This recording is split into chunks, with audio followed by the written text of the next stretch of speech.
નમસ્કાર મિત્રો, જય હિન્દ, જય ભારત, જય ગુજરાત. આપ સૌનું ફરીથી સ્વાગત છે આપની યુટ્યુબ મનપસંદ ચેનલ બેટ બોલની વાતોમાં, જ્યાં ફક્ત ક્રિકેટની વાતો થાય છે આપણી સ્વદેશી ભાષામાં, ફક્ત ગુજરાતીમાં. મિત્રો, પહેલી મેચનું હજી ચાલુ છે, એ દરમિયાનમાં જ હું બીજી મેચનું પ્રિવ્યૂ કરી રહ્યો છું.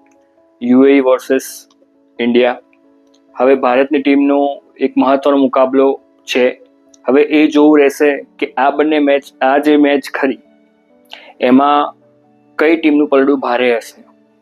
નો ડાઉટ, મેં તમને અગાઉ વિડીયોમાં પણ વાત કરી હતી કે 2020ની જે શૃંખલા હોય કે મેચ હોય એ હંમેશા અનપ્રેડિક્ટેબલ પણ કહી શકાય.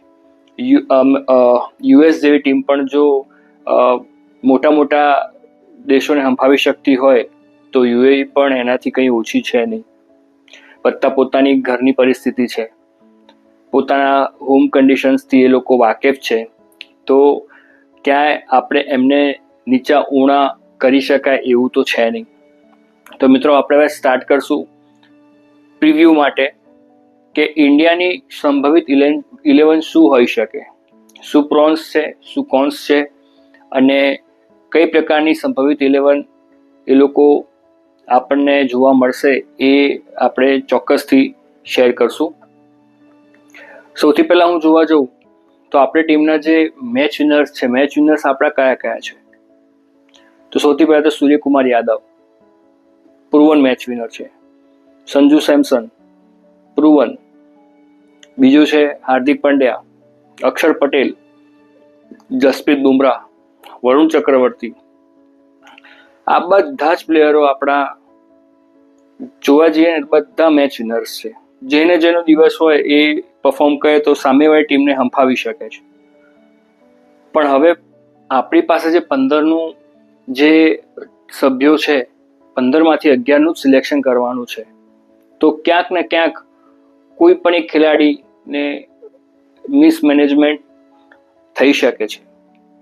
પણ હવે આપણે જોવાનું એ રહેશે કે આપણા જે ધુરંધર પ્લેયર્સ ખરા એમાંથી કોને સ્થાન મળશે અને કોને નહીં મળે. તો સૌથી પહેલાં હું મારી પસંદગીની 11 વિચાર કરી રહ્યો છું. તો એ પ્રમાણે જોવા જઈએ તો અભિષેક શર્મા એ ઓપનિંગ બેટ્સમેન તરીકે અને એક સ્લો લેફ્ટ આર્મ તરીકે ઓલરાઉન્ડર, બેટિંગ ઓલરાઉન્ડર તરીકે પરફેક્ટ બેસે છે. કદાચ એના કારણે જયસ્વાલનું પલડું થોડું ડાઉન ગયું, કેમ કે જયસ્વાલ બોલિંગ નથી કરી શકતો, પણ એ પણ મેચના પ્લેયર તો છે જ. બીજા નંબરે મારું થિંકિંગ એવું કે છે શું હોવું જોઈએ. મને એવું લાગે છે કે સેમસન સાથે આ લોકોએ કન્ટિન્યુ કરવું જોઈએ, કેમ કે સેમસન એ પ્રુવન પ્લેયર છે. શરૂઆતના 5 ઓવર માટે એનો પરફેક્ટ પ્લેયર છે. પણ હવે શુભમન ગિલનું અંદર ઇન્ક્લુઝન થયું છે, તો શું લાગે છે કે એને એની મનપસંદ જગ્યા મળી શકે? મને તો ડાઉટ છે કે સંજુ સેમસન ટીમ ઇન્ડિયાની 11માં હોવું 50% જેવું જ લાગે છે. કેમ કે જો ટોપ 3 નહીં રમાડવામાં આવે તો પછી રમશે ક્યાં? એ કંઈ 6-7 નંબરનું પ્લેયર નથી. અને ઓલરેડી આપણી પાસે 6-7 પ્લેયર તરીકે જોવા જઈએ તો જીતેશ શર્મા જેવો સારો ખેલાડી છે જ, જે ફટકા મારી શકે છે. તો જ્યાં આગળ જેનું યુટિલિટી પ્રોપર ના થતી હોય અને એને પરાણે તમે ટીમમાં સમાવેશ કરશો તો ક્યાંક ને ક્યાંક ઇમ્બેલેન્સિંગ ડેવલપ થશે જ.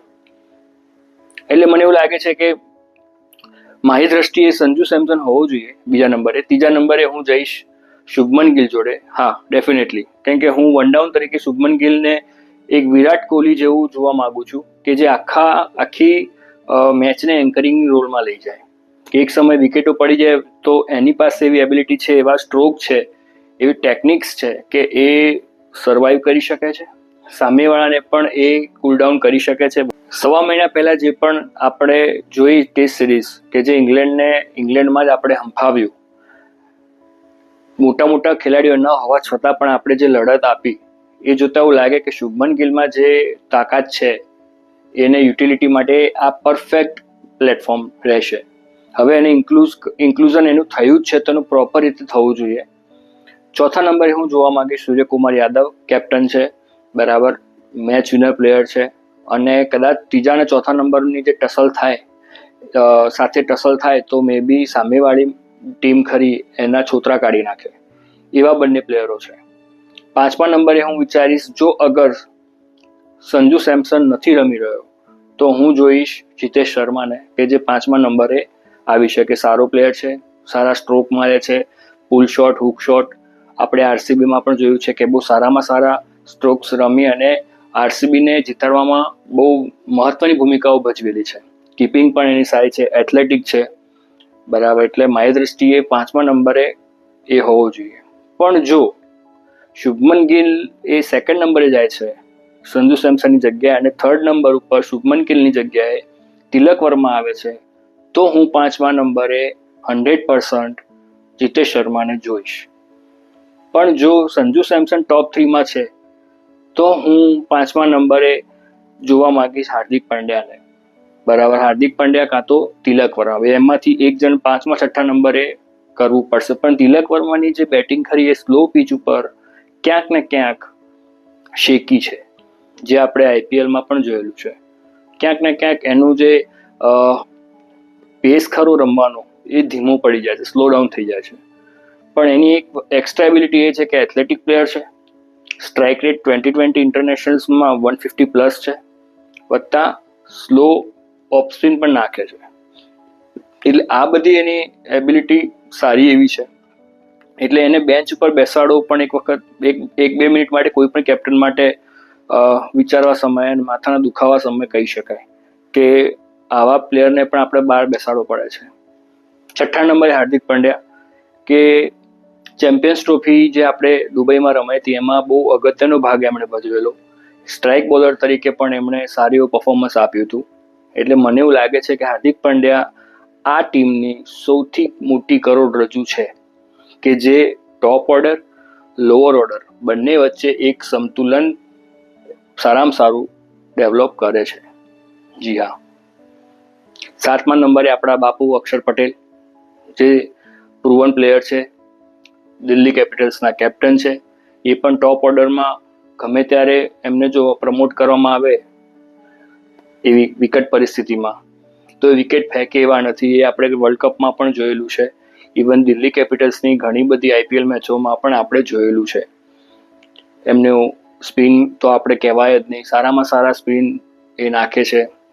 દુબઈની પિચ પ્રમાણે પરફેક્ટ સ્પિન થઈ રહ્યા છે, બરાબર. અને પિચ સ્લો હશે એટલે ઓટોમેટિકલી સામેવાળાને વિકેટ ફેંકવી જ પડશે, કે દુબઈનું જે ગ્રાઉન્ડ ખરું ખાસું મોટું છે.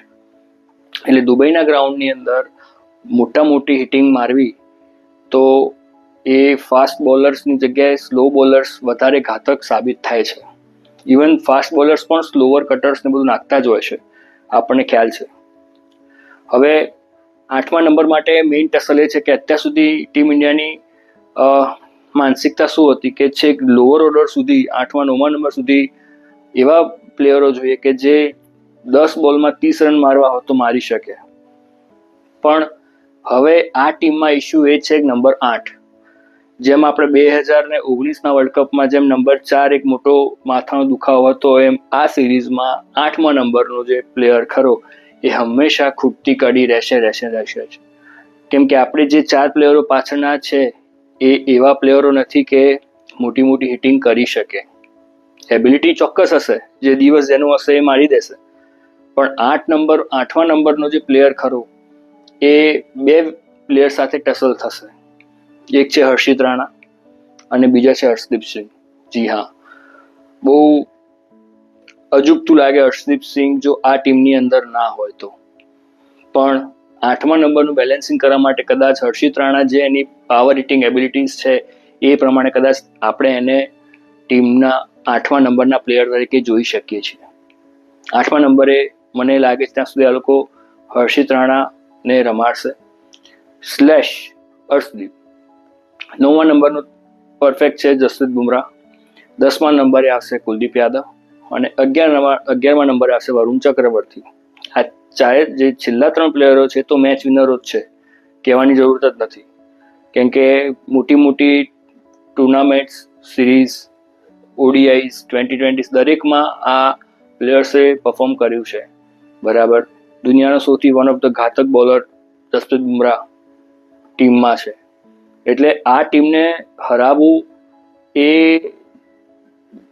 એ બહુ ઇઝી વસ્તુ નથી, એ મોટું મિરાકલ હશે. જો કોઈ પણ એસોસિએટ ટીમ આને ચેલેન્જ આપશે તો ખરેખર બહુ મોટું વસ્તુ કહેવાય. કારણ કે તમે પોતે જ જુઓ શું 11 છે યાર, વર્લ્ડ 11 હરાવી શકે એવી તાકાત છે. ખાલી આ 8મા નંબરની જે ખૂટતી કડીનું સોલ્યુશન આવે તો પણ ઠીક છે. જે બીસીસીઆઈના અધિકારીઓને, સિલેક્ટર્સને જે યોગ્ય લાગ્યું, કોચને યોગ્ય લાગ્યું, કેપ્ટનને યોગ્ય લાગ્યું, મેનેજમેન્ટને યોગ્ય લાગ્યું, એ પ્રમાણે ડિસિઝન લીધું છે. મિત્રો, હવે આપણે વાત કરશું ટીમ યુએઈ. આપણે એટલા બધા પરિચિત નથી ઓનેસ્ટલી, અને જે પ્રમાણે આપણે જે ટ્રાય સિરીઝમાં એ લોકોનું પરફોર્મન્સ જોયું એ પ્રમાણે એકાદ મેચમાં એમણે સારું એવું એક્ઝિક્યુટ કરવાનો પ્રયત્ન કર્યો હતો, આઈ થિંક પાકિસ્તાન સામે છે. પણ કેવું હોય છે, જે આ બિચારી નાની નાની ટીમો હોય છે એ લોકોને શું મોટા મોટા એક્સપોઝર હોતા નથી. એટલે શું થાય કે અમુક પેચમાં સારું પરફોર્મન્સ આપી શકે, પણ આખી ટુર્નામેન્ટ આખી મેચમાં જોવા જાવ ને તો ક્યાંક ને ક્યાંક બિચારા એ ડાઉનફોલમાં જતા જ હોય છે.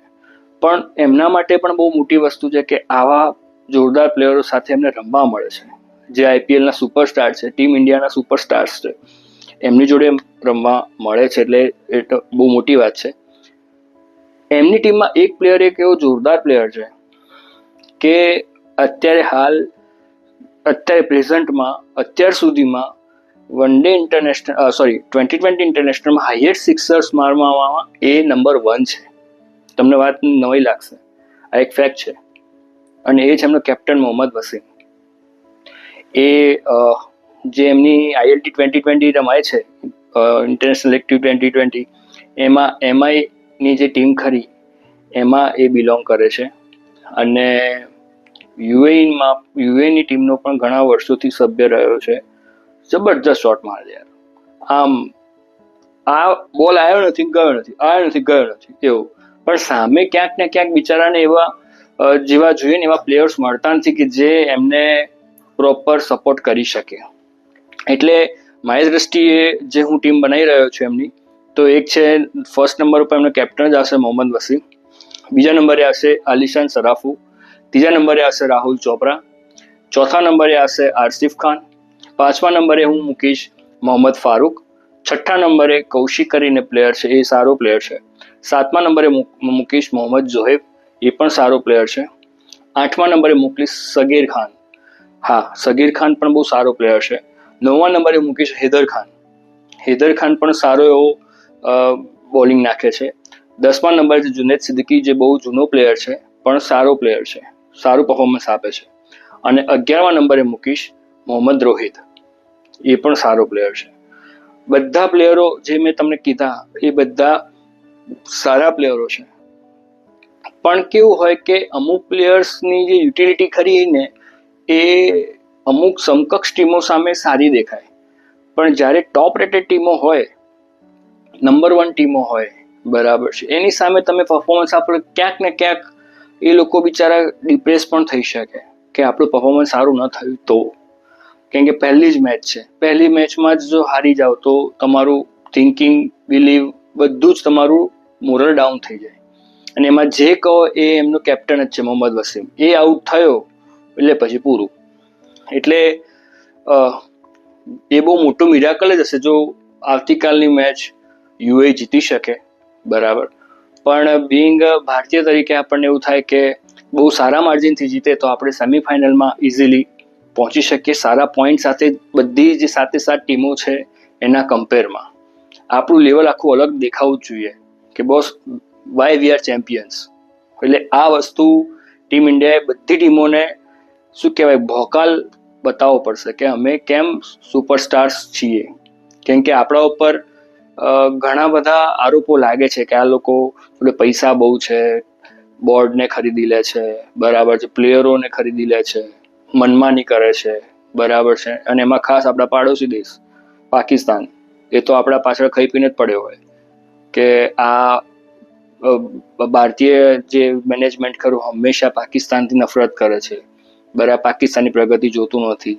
પણ આપણા કેસમાં એવું છે જ નહીં, કેમ કે એ ભિખારી છે અને આપણે ક્યાં અને એ ક્યાં. એટલે એના મગજમાં બધી રાઈઓ ભરેલી છે. બાય ધ વે હું તમને એક વસ્તુ કહેવાની રહી ગઈ કે આજે જે એમની જે પ્રેસ કોન્ફરન્સ અને જે ટુર્નામેન્ટનું જે ઇનોગ્રેશન હતું એમાં સૂર્યકુમાર યાદવ અને એમનો કેપ્ટન જે સલમાન અલી આગા છે એમણે હેન્ડશેક નથી કર્યો. હા, બંને અલગ જ રહ્યા હતા. ઇવન તમે ફોટોશૂટ પણ જોશો ને તો ફોટોશૂટમાં પણ તમને એવું દેખાશે, ક્યાંય પાકિસ્તાન છે, વચ્ચે રાશિદ ખાન છે અને આ બાજુ આપણો સૂર્યકુમાર યાદવ છે. એમાં એને હાસ્યમ ધકેલી દીધું, જા ભાઈ તને કોણ બોલાવે. પણ હવે ઠીક છે, હવે કમિટમેન્ટ કર્યા હોય તો બોલાવવા પડે, શું કરીએ. કેમ કે એમનું પણ ઇન્વોલ્વમેન્ટ એટલું જ ઇમ્પોર્ટન્ટ છે એશિયા કપના ઓવરઓલ બ્રાન્ડ માટે. એટલે બીસીસીઆઈએ જે પણ ડિસિઝન લીધું હશે, મે બી પ્રોપર લીધું હશે. બાય ધ વે, આજની જે મેચ ચાલુ છે એમાં તમે જોશો તો કોઈ આ બધા પ્લેયરોને ચીરઅપ કરવા માટે પબ્લિક જ નથી, સાવ ખાલી. નવાઈની વાત લાગે. 2020 મેચ હોય, યુએઈની પોતાની હોંગકોંગ અને અફઘાનિસ્તાન તો સેકન્ડ હોમ છે યુએઈમાં, પણ છતાં એને ચીરઅપ કરવા લોકો નથી આવી રહ્યા. દેટ મીન્સ એશિયા કપ ખાલી ગણીને 3-4 મેચો માટે જ ઓર્ગેનાઇઝ થતું એવું લાગે, જેમાં ઇન્ડિયા પાકિસ્તાન પણ આવે છે, અફઘાનિસ્તાન પાકિસ્તાન આવે છે, ઇન્ડિયા શ્રીલંકા આવે છે, શ્રીલંકા પાકિસ્તાન આવે છે, બરાબર, ઇન્ડિયા બાંગ્લાદેશ આવે છે. એટલે આ અમુક મેચો છે જેનું ઇમ્પોર્ટન્સ થોડું છે. બાકી એસોસિએટ ટીમ્સનું એટલું બધું કોઈ ફોલોઅપ નથી કે જે લોકો ફોલો કરતા હોય. ઘણું ચિંતાજનક કહેવાય. એશિયા કપમાં ના આવે પબ્લિક તો ખરેખર આ લોકોનું જે પ્લાનિંગ થઈ રહ્યું છે ડેવલપ કરવાનું, ક્યાંક 2020 ફોર્મેટમાં પણ જો પબ્લિક ના આવે તો ખરેખર એ શેમફુલ કહેવાય. તો ચલો મિત્રો, હવે હું રજા લઉં. આઈ હોપ કે તમને આ વિડીયો ગમ્યો હશે. જો ગમ્યો હોય તો ખાસ લાઈક કરજો, શેર કરજો, સબસ્ક્રાઈબ કરવાનું ભૂલતા નહીં, બરાબર. બીજો વિડીયો આવે ત્યાં સુધી આપ સૌને મારા જય હિન્દ, જય ભારત, જય ગુજરાત, નમસ્કાર.